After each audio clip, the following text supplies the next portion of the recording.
በታሪክ ለመጀመሪያ ጊዜ ኢትዮጵያ ወረራን ደገፈች።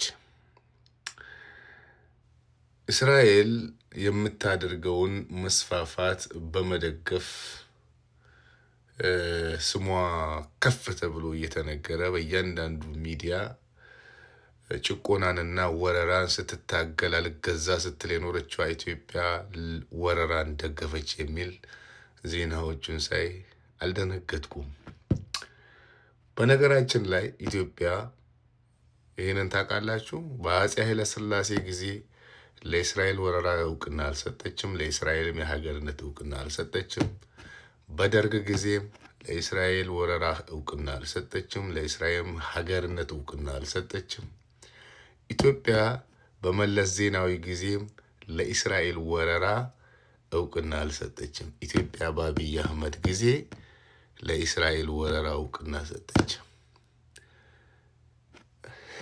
እኔ በጣም የሚገርመኝ ግን ይሄ እኮ የአብይ አህመድ ችግር አይደለም የሚሉ ሙስሊም የአብይ አህመድ አሽቃባጮች ናቸው። ይሄ እኮ የአብይ አህመድ ችግር አይደለም።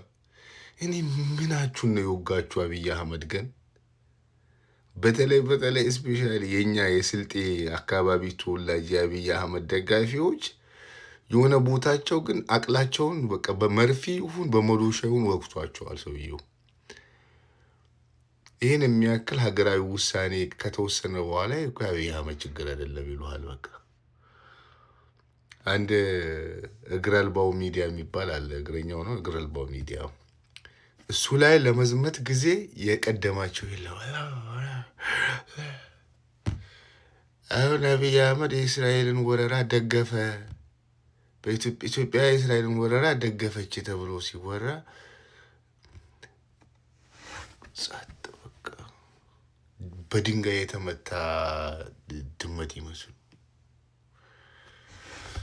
ለማንኛውም ካነጻጸርን ኢትዮጵያ ለመጀመሪያ ጊዜ ነው የእስራኤልን ወረራ የደገፈችው። ለመጀመሪያ ጊዜ በአፄ ኃይለ ሥላሴ አስቡት። እድሜ ልካችን በምናብጠለጥለው የአፄ ኃይለ ሥላሴ ስርዓት ጊዜ እንኳን ደግፋ አታውቅም።